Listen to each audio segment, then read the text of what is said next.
ChatGPT Plus is free for college students through May. Here's the thing. You've got a lot to do between now and then. Studying for finals, writing papers, trying to keep your life on track. And ChatGPT can help with all of it. It can quiz you for your econ exam, make a study guide from your French notes, plan out your meals and study breaks. It can get really specific on how you like to learn. It can even help you come up with ways to stop procrastinating. So from now until summer break, take advantage of all the ways ChatGPT can make your life easier. Restrictions apply. It's the 77 WABC News Hour. Sponsored by Secure Cash, LLC. Talking the news with Noam Laden. All the news you need to know with Joe Nolan, traffic, Justin Ellick, sports. And now, Talking the news with Noam. On 77 WABC. Yes, that's me, 5 o'clock. Good morning. It is Thursday, April 24th. Your forecast from the 77 WABC Weather Center. Sunshine today. High 73. Tonight and overnight clear, low 58, and then Friday just beautiful too. Sunny, high 75. If you are walking out the door with us right now, 49 and clear in New City up in Rockland County. It's 48 and clear in Morris Township over in New Jersey, and it's 55 and a few clouds right outside our Midtown studios. The top 5 at 5. The smoke from those New Jersey wildfires seeping into the city. Thousands are waiting in line to say goodbye to Pope Francis. Some intense moments for Andrew Cuomo at a mayoral forum. A man on a moped stealing cell phones from all over the Bronx. And what does it really take to become a Rockette? All right, let's get into it at 5:01. The Ocean County wildfires now consumed about 13,000 acres. Could become New Jersey's largest in nearly 2 decades. It's being fed by pine needles, dry leaves, but progress is being made. And New Jersey Forest Fire Chief, his name's Bill Donnelly, he now tells us this fire is about 50% contained. You know, everybody's used to seeing California and things like that, that chaparral that burns up them hills. And these pine barrens out here are the exact same type of fuel model. They are just like having napalm spread across the ground. Hundreds of firefighters battling the blaze, which was first spotted Tuesday morning in Barnegat. Neighbors say they are keeping a go bag. You know, they had the evacuations. Now it's 2 nights ago. They were able to go home. But a lot of people say they have a go bag just in case they're asked to evacuate again. Think about all the different catastrophes that I've lived through in my lifetime, and I'm hoping that this is the last one. It was pretty close. It was pretty scary, and I definitely don't need a stress like that. Okay, so here's what we're being told. One business was destroyed. No homes, thankfully. Here's the mayor of Lacey Township. Could be the difference between life and death. The fire, depending on a wind condition, can light something up. A lot of these structures, we don't really have many brick homes. I mean, these are timber structure homes. Yeah, here. so he's telling people, keep track of what's going on with this fire, even though it seems like they have it 50% contained at this point. They're calling it the Jones Road wildfire. That's as of last night. 12 structures were threatened. That was as of last night. Here's more from the Forest Fire Chief. As we start to get the upper hand here, and we don't require as many resources to keep things in check, or do the patrol or the monitoring that's necessary to monitor this fire, at that point we'll start to downsize resources as well as equipment. And but for now, it's we're going to go full steam ahead, at least probably for the next couple days. Now they're hoping for a little rain to help out with this fire. Again, 50% contained. The area had been under a severe drought until recently when some early spring rains helped dampen the region. But the officials cautioning that the recent low humidity, that dry stretch that we've had, it's heightened the risk of fire across the tri-state for that matter. Now the cause of this fire under investigation, and the smoke from the fire is going to seep in throughout the tri-state. So if you see smoke in your area, if you smell it when you're waking up this morning, likely that is from this fire that's taking place in South Jersey. Of course, as more details come into us on the fire and how they're fighting it, we will pass them on to you. We go from southern New Jersey all the way across the Atlantic to Italy, where thousands of people waiting in line this morning to pay their respects to Pope Francis, whose body is now lying in state at St. Peter's Basilica after a solemn ceremony yesterday morning. Alex Lentz, he's from Atlanta. He was one of the first to get a chance to say a personal goodbye yesterday. It's kind of just a mixture of emotions. I mean, I'm anxious a lot walking in. It's such a surreal place, and it's very holy, and seeing the body and just remembering everything that he stood for is very important. The public viewing, it'll last for, it'll be 3 days total now, or 2 days, until Saturday's funeral, which is expected to draw at least 250,000 people. It was a little bit overwhelming, honestly. Just a hushed kind of sense of respect. This is the first pope that I've really felt a connection to, and I think it's because of the work that he has done, particularly to support, the poor, the hungry. The 88-year-old pope, he died Monday of a stroke, heart failure. Correspondent Jay Gray, he's been in Vatican City talking with people in line. Francis's body will lie in state until Friday evening, 7 o'clock local time. That casket will be closed, and the funeral, of course, will be the next day on Saturday, as well as the burial. And then the cardinals here get to the work of selecting his successor. Yeah, and that's, of course, the intrigue. There's betting pools, which is amazing. You can bet on who you think the next pope will be. The earliest the conclave could convene would be May 6th. It has to happen between the 15th and 20th day after a pope's death. And so the 6th would be the earliest they could come together. Yeah, and this is what everybody's talking about, is who will be the next pope. Some of the odds say it's somebody from Ghana. There's odds it could be the Archbishop of Newark. It's all about selecting Pope Francis's successor. The longest conclave in modern history, or at least in the 20th century, was 5 days. That's how long it lasted. As for when Francis was elected, that happened just a day after the conclave began in 2013. And you know what we're hearing from Vice President J.D. Vance? He was one of the last people to speak one-on-one. Well, there was other people in the room, but one of the last lawmakers to speak with Pope Francis. He was there on Sunday, Easter Sunday. Of course, the Pope passed overnight Sunday into Monday. And he says, it was pretty crazy that his brief meeting with Pope Francis on Easter Sunday came just hours before the Pope passed away. And he talked about this. He's in India this week, and he acknowledged that Francis disagreed with some of the Trump administration policies. He also had a lot of agreements with some of the policies of our administration. I'm not going to soil the man's legacy by talking about politics. I think he was a great Christian pastor, and that's how I choose to remember the Holy Father. Yeah, so he said it was wild that he was one of the last to speak with the pontiff. 5:06. Stocks sharply higher. We like that on Wall Street yesterday for a second day as President Trump continues to talk about his plans with the tariffs. It's not just China. European Union, they ripped us off for many, many years. And those days are over. We're going to make a lot of money for our people. Yeah, so the market's coming back as investors hope the U.S. and China trade tensions can calm down a bit. And after Trump said he had no plans to remove Federal Reserve Chair Jerome Powell from his position, that kind of rocked the markets the other day. We'll be able to lower taxes substantially, and we're going to be proud of ourselves. They're not going to be a laughing stock got taken advantage of by virtually every country in the world. Everybody wants to be a part of what we're doing. They know that they can't get away with it any longer, but they're still going to do fine.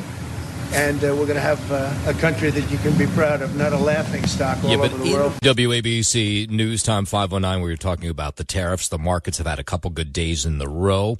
But officials with different ports say business is not as brisk as it should be. This is the port of Long Beach in California, one of the bigger ones, expecting a roughly 40% drop in cargo traffic due to President Trump's tariffs.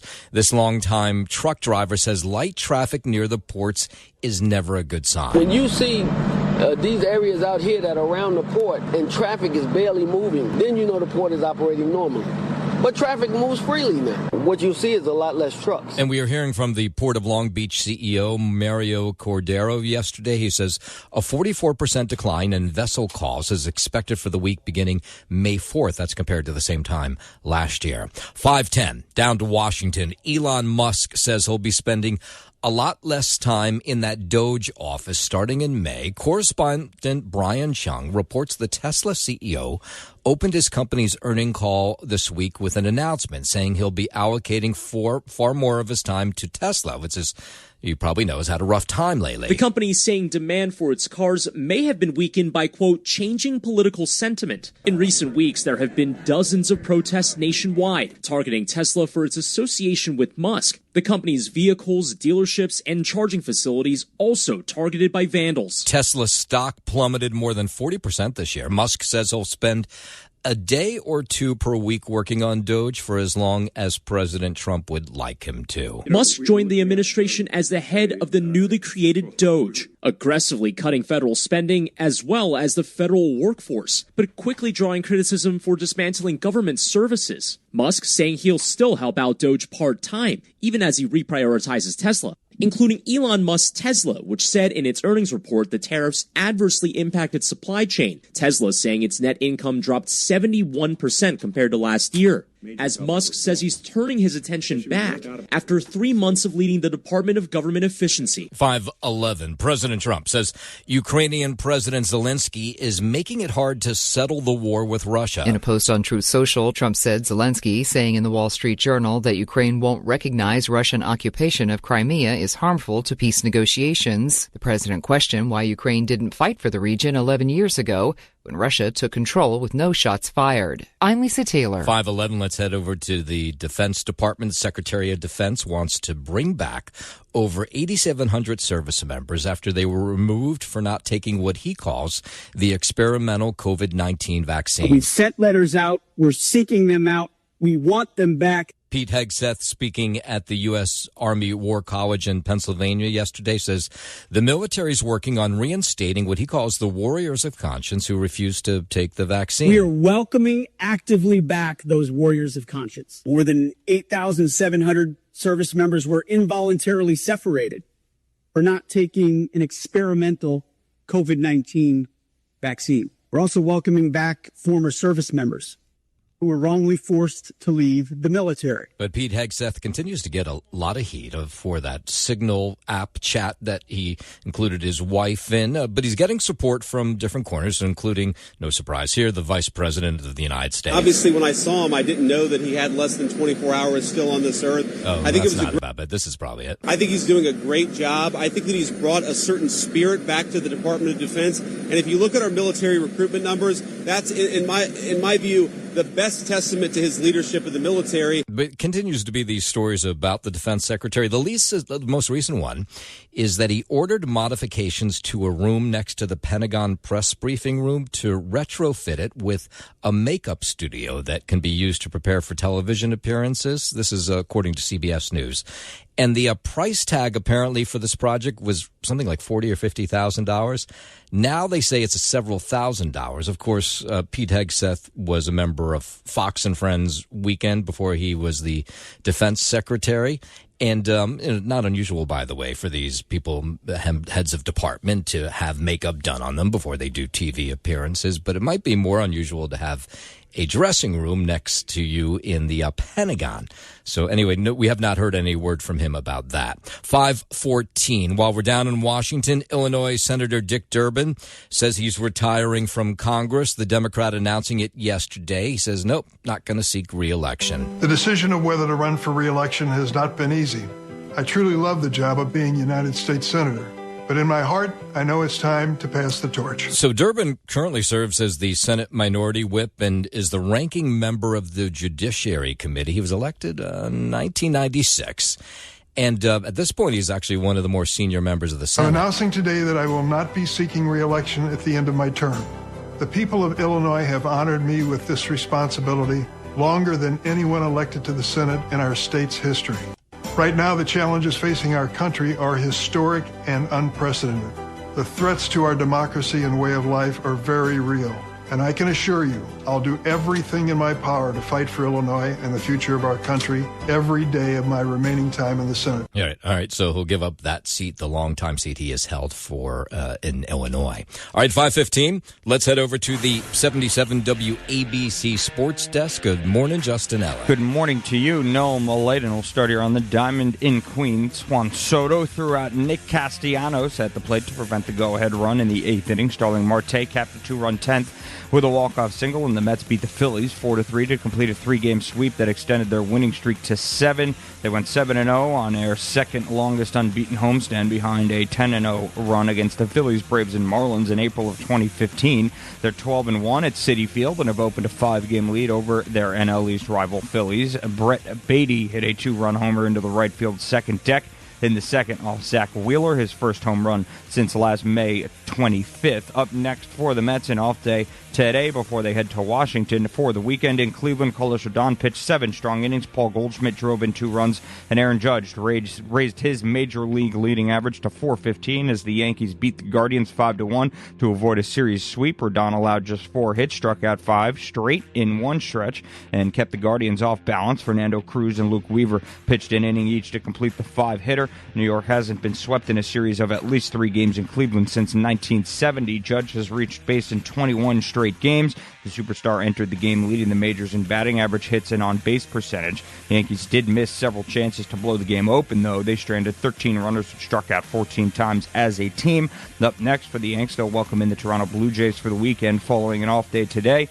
Some news out of the NHL here quickly. Chris Drury and the Rangers have agreed to a multi-year contract extension yesterday, keeping him at the helm of the team's hockey operations after missing the playoffs for the first time since the 2020 to 21 season, I should say. His future was one of the items that remained in question, with the intent that the Rangers would use this offseason to hopefully reload in their bid to return to the playoffs.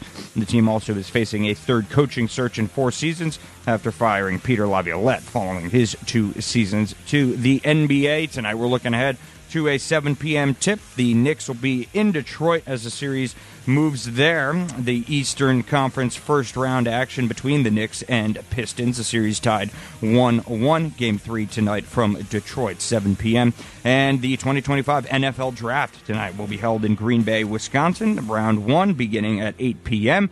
Currently, the New York Football Giants have the 3rd overall pick, and the Jets will pick 7th overall. Looking forward to that. That is your Sports Know, man. I'm Justin Ellick on 77 WABC. Hey, business owners, make your cash secure again with Secure Cash, LLC. Transporting your business's cash safely in armored trucks. SecureCashLLC.com. WABC News Time 519. Let's go down to Florida. Florida State University students demanding action against gun violence with a march on the Capitol in Tallahassee yesterday. Graduate student Stephanie Horowitz is speaking out after surviving both the FSU mass shooting, which took place last week, and the Parkland massacre. No one should ever have to experience a school shooting, let alone 2, just to have to beg lawmakers to care enough to stop the next one. Students delivering flyers to lawmakers demanding action as they wrap up their legislative session. I don't want to hear another story of a child, of a young man accessing their parents' firearm, let alone the firearm of a police officer.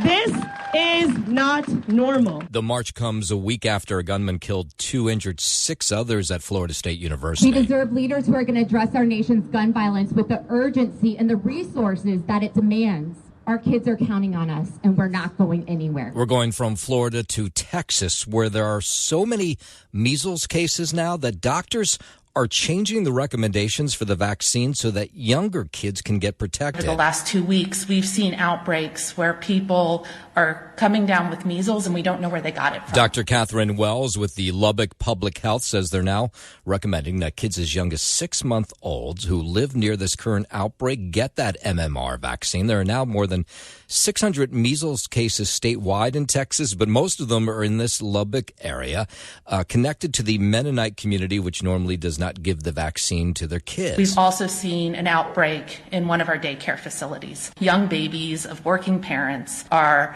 now being exposed to measles. 521, while we're in Texas, the Texas State Senate passing the so-called Texas Women's Privacy Act. It would require transgender people to use public bathrooms that match the sex on their original birth certificate. I never dreamed that the day would come that I would have to worry that a male would walk into the bathroom. That's one state senator. The bill does not create a new crime, so it would be a civil penalty to use the wrong restroom. Those who see it happen could file a complaint. It covers shelters, prisons, state and county buildings, public schools, universities. I stand up as a woman to say our private spaces should be private. 522 in Los Angeles.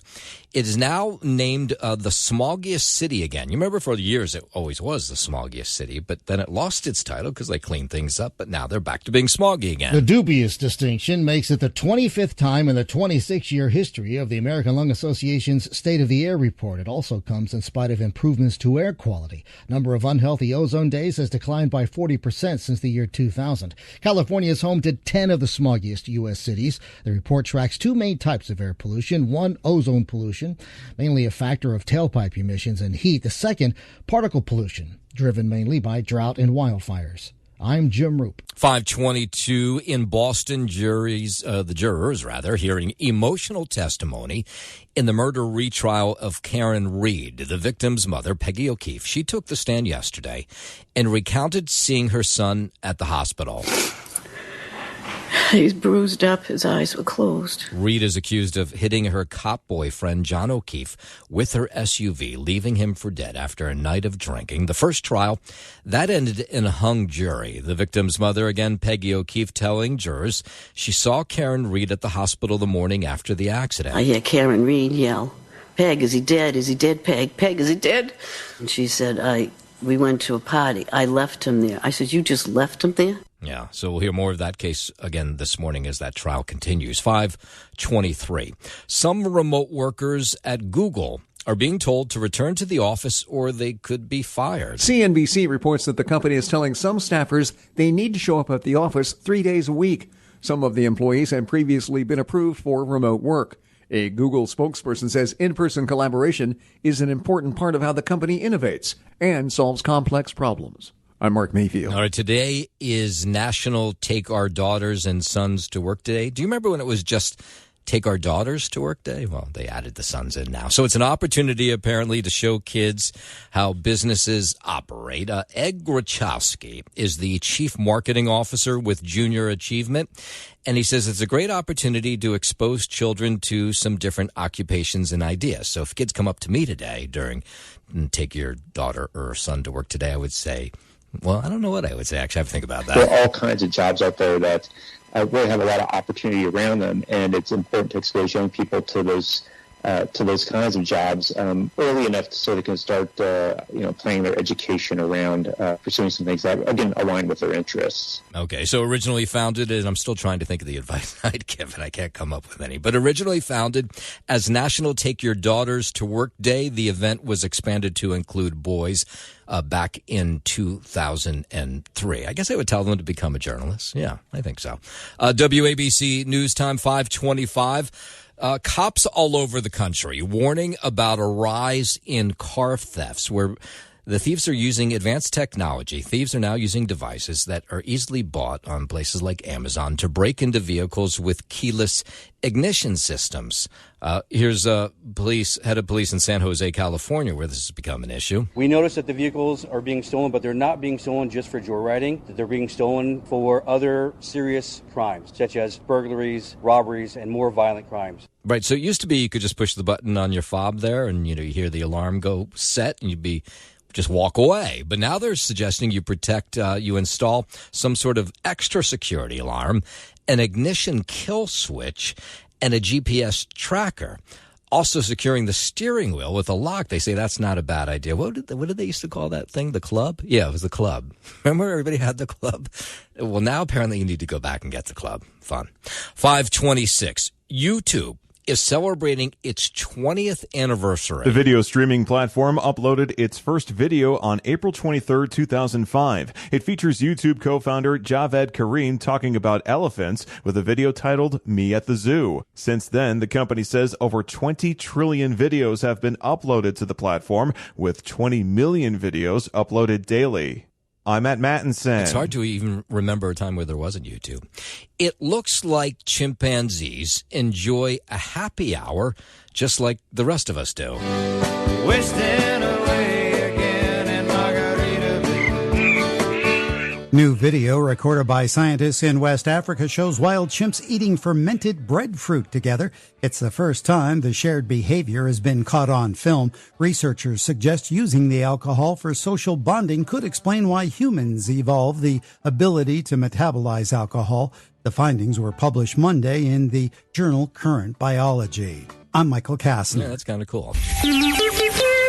It's the 77 WABC News Hour. Sponsored by Secure Cash, LLC. Talking the news with Noah Layden. All the news you need to know with Joe Nolan, traffic, Justin Ellick, sports. And now, Talking the news with Noah on 77 WABC. Yes, that's me, 5:34. Good morning. It is Thursday, April 24th. Your forecast from the 77 WABC Weather Center.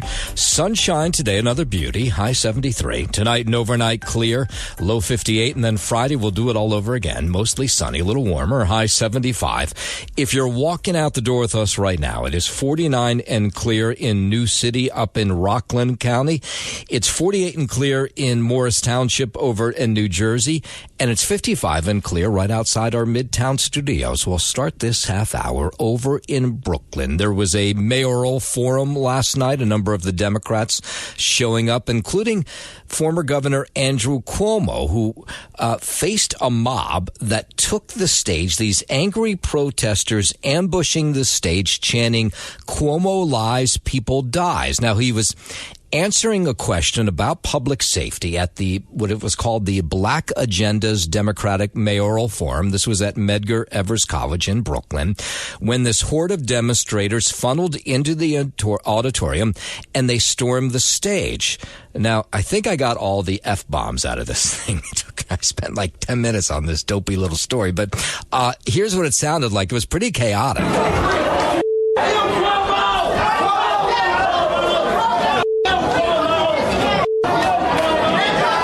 So this went on for a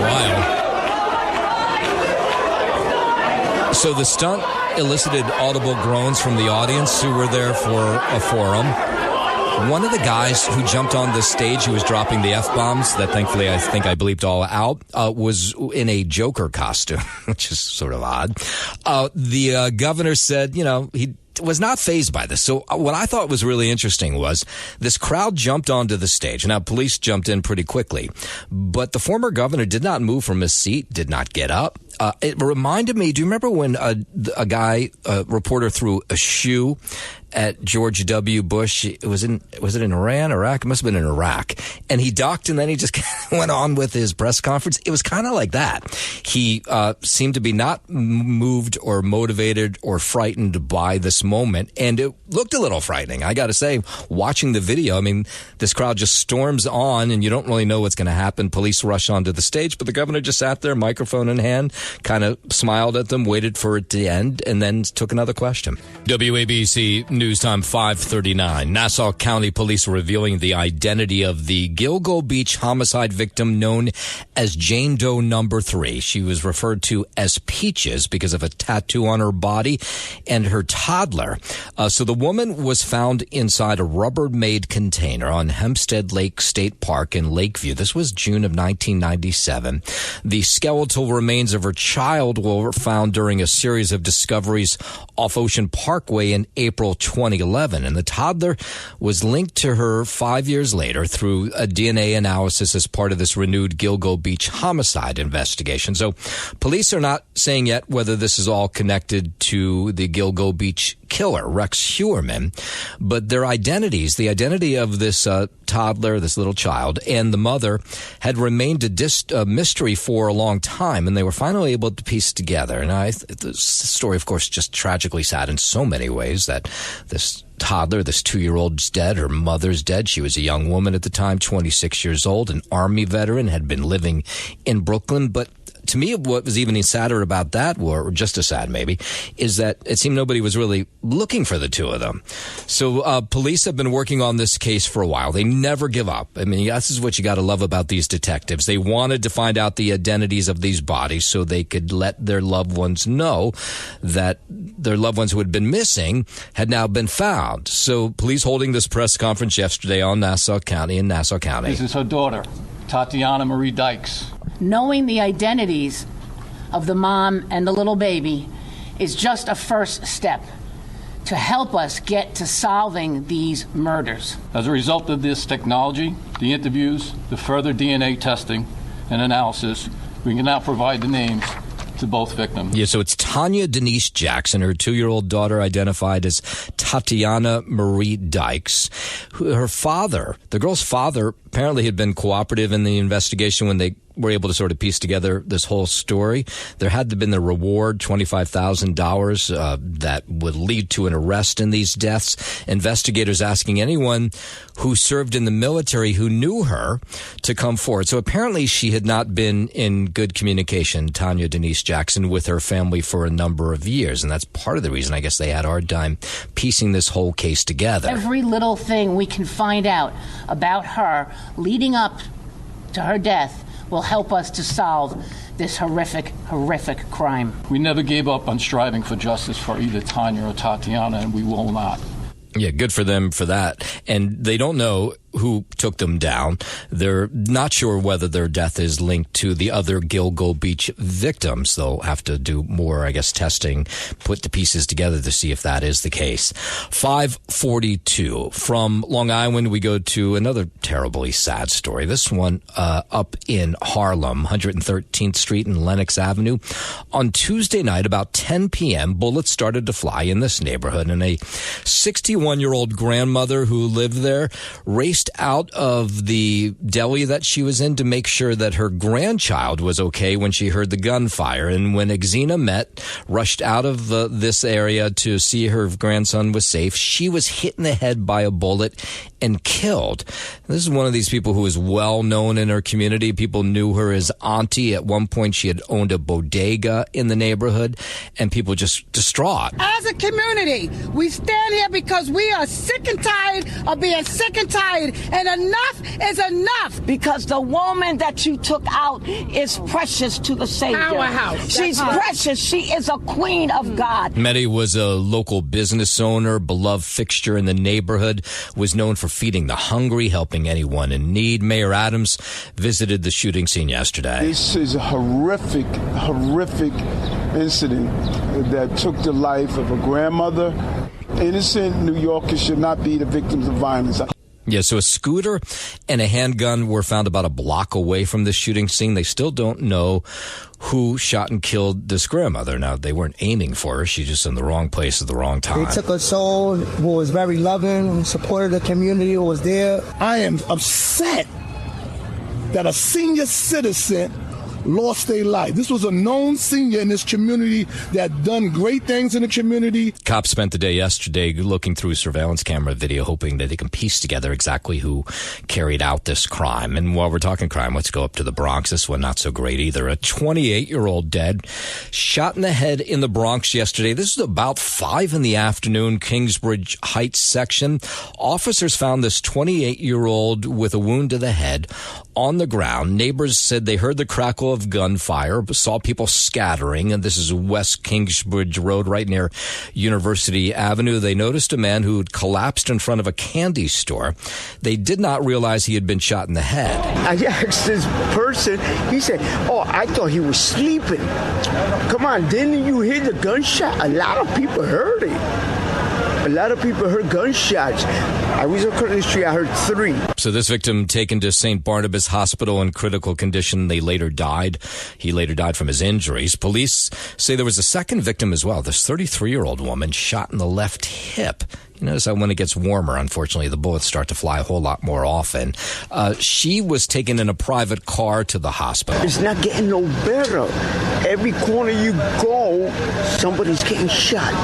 Somebody's getting killed. And just like that shooting in Harlem, this one remains unsolved. They're looking for, they think, as many as 4 people who may have taken part. A motive for the gunfire, police have not detailed that. 5:45. Let's head over to the 77 WABC Sports Desk, and here's Justin Allen. Thank you, Noah Maladen. We'll start here on the diamond in Queens. Juan Soto threw out Nick Castellanos at the plate to prevent the go-ahead run in the 8th inning. Starling Marte capped a 2-run 10th with a walk-off single, and the Mets beat the Phillies 4-3 to complete a 3-game sweep that extended their winning streak to 7. Up next for the Mets, an off day today before they head to Washington for the weekend. In Cleveland, Carlos Rodon pitched 7 strong innings. Paul Goldschmidt drove in 2 runs, and Aaron Judge raised his major league leading average to .415 as the Yankees beat the Guardians 5-1 to avoid a series sweep there. Up next for the Yanks, they'll welcome in the Toronto Blue Jays for the weekend following an off day today. To the NHL, Chris Drury and the New York Rangers have agreed to a multi-year contract extension, keeping him at the helm of the team's hockey operations after missing the playoffs for the first time since the 2020-21 season. The team also is facing a third coaching search in 4 seasons after firing Peter Laviolette following his 2 seasons on the bench there. To the NBA, we're looking ahead to a 7 p.m. tip tonight. The Knicks are in Detroit for their Eastern Conference first-round playoff series Game 3 matchup against the Pistons. That series currently tied at 1 game apiece. And tonight in Green Bay, Wisconsin, the 2025 NFL Draft will get underway. Round 1 starting at 8 p.m. Currently, the New York Football Giants have the 3rd overall pick, and the Jets, they'll pick 7th overall. Do we know who to that. Giants are picking? Yeah, probably this kid Abdul Carter, the edge rusher out of Penn State. Born and raised in Philadelphia, so you're going to have to, shake off all that Eagles fandom off them. But yeah, should happen pretty quickly given that 3rd overall pick signing bonus. So with right, exactly. So they're not going to go for a quarterback then? No, it doesn't look like it. It looks like, and they spoke to Abdul, I think, yesterday. Some media, a press gaggle, if you will, and he is fully expecting to have his name called 3rd overall by the New York Football Giants. So I guess it's kind of like a done deal. Yeah, he's not going to help you score a lot of points, obviously, being an edge rusher, but he will be very, very, very good, I believe. And Giants fans are going to like him for a long time. Let's hope so. Yep. We need something to like. It's been a while. Well, you better hope so. I don't really care. That's true. You don't. Yeah. That's your Sports Gnome. I'm Justin Ellick on 77 WABC. WABC News Time 549. Firefighters making progress on the massive wildfire in Ocean County, New Jersey that's caused some evacuations, some power outages, road closures too. We still have a lot of work to do. This could very well end up being the largest wildfire in New Jersey in 20 years. That's the New Jersey Department of Environmental Protection Commissioner says the fire has consumed about 13,000 acres. Lacey Ocean Township, it's now about 50% contained. That's up from 10% on Wednesday. There are no more structures threatened. Evacuation orders have been lifted, but they have told nearby residents just to have a go bag just in case. The Garden State Parkway, Route 9, which were closed for part of the day yesterday, back open.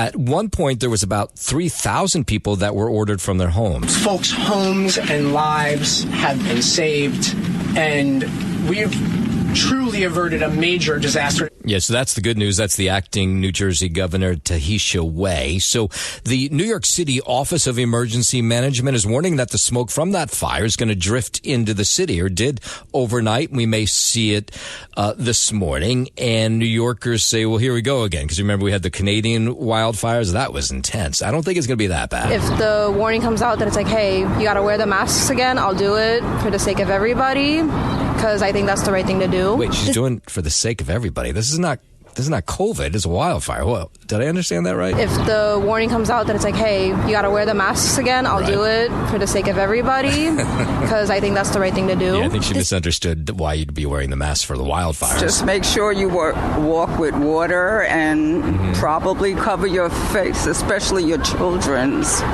face. Keep them protected. Yeah, I mean, this is a big deal, obviously, if you have asthma type issues. It is a bit nerve-wracking because I remember, I think it was like a few years ago, like when there was a lot of air pollution from Canada, we did have to wear masks. Yeah, that was intense. I did not smell it when I woke up this morning. Sometimes you walk outside during these wildfires and it smells like an old fireplace. Did not have that sensation. Maybe if you're closer, obviously, I would imagine you are having that sensation this morning. 5:51. More than 24 alleged migrant gang members in the city facing federal charges now.